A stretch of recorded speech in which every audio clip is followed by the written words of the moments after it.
आइए जानते हैं आज एक इंटरेस्टिंग टॉपिक के बारे में जिसे प्रोबेबिलिटी कहते हैं। प्रोबेबिलिटी में कुछ टॉपिक्स यूज होते हैं, उन टॉपिक के बारे में समझेंगे कि उस टॉपिक का मतलब क्या होता है।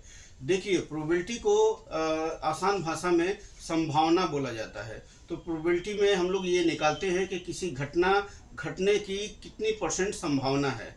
एग्जाम्पल से समझते हैं। यहाँ पे एक इवेंट है इम्पॉसिबल इवेंट। इम्पॉसिबल इवेंट किसे कहते हैं? मान लीजिए एक बैग में 10 एप्पल है, 5 ऑरेंज है, मतलब 10 सेव है और 5 ऑरेंज है।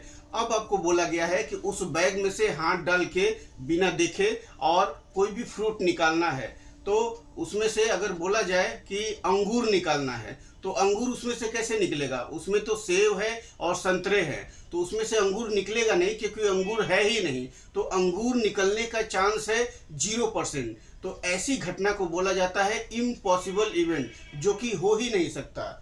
ये है। उसके बाद है अनलाइकली इवेंट। अनलाइकली इवेंट क्या होता है कि जैसे मान लीजिए एक बैग में 75 एप्पल है और 25 ऑरेंज है, मतलब 75 सेब है और 25 संतरे हैं। अब आपको बोला गया कि रैंडमली अचानक से बिना देखे उस बैग में हाथ डाल के निकालना है। तो एप्पल की संख्या ज़्यादा है लेकिन ऑरेंज की संख्या कम है, तो ऑरेंज निकलने का चांस बहुत कम होगा क्योंकि उसकी संख्या ही कम है। तो ऐसे इवेंट को बोलते हैं अनलाइकली इवेंट। तो ऑरेंज निकलने का चांस है 25%। इक्वली लाइकली इवेंट किसे बोलते हैं? मान लीजिए उस बैग में 50 सेब है और 50 संतरे हैं। आपको बोला गया है रैंडमली बिना देखे हाथ डाल के एक फ्रूट निकालिए। तो सेब और संतरे में से कुछ भी निकल सकता है, दोनों का बराबर बराबर अमाउंट है, इसलिए दोनों का 50-50 चांस है।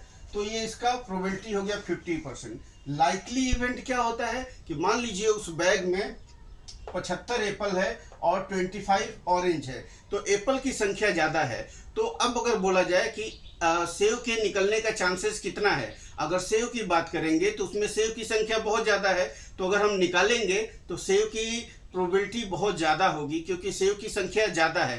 तो जिसकी प्रोबेबिलिटी ज़्यादा होती है इसको बोलते हैं लाइकली इवेंट, और ये 75% होगा। और श्योर इवेंट किसको बोलते हैं? मान लीजिए उस बैग में पूरा 100 एप्पल है, 100 सेब है उसमें।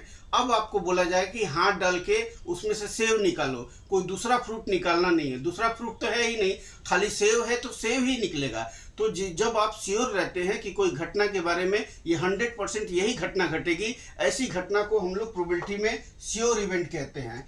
जैसे आप स्टूडेंट हैं लेकिन आप बराबर स्कूल नहीं जाते हैं, अगर जाते भी हैं तो टीचर की बात नहीं सुनते हैं, टीचर को डिस्टर्ब करते हैं, दूसरे बच्चों को भी पढ़ने वाले को डिस्टर्ब करते हैं। और आपके दोस्त वैसे भी होते हैं कि जो आपको मोटिवेट करते हैं कि पढ़ाई मत करो, आप घर जाके सेल्फ स्टडी नहीं करते हैं। तो ऐसे में क्या घटना घटेगी? आपकी पढ़ाई में इम्प्रूवमेंट का चांसेस बहुत कम हो जाएगा, धीरे धीरे आपका प्रदर्शन भी खराब हो जाएगा। अगर आप इस मेंटलिटी पे चलते हैं कि दुनिया में आए हैं तो मौज लो, नहीं मिले तो खोज लो, तो ये ज़्यादा दिन तक टिकने वाला नहीं है और आपकी पढ़ाई के लिए बहुत नुकसानदायक है।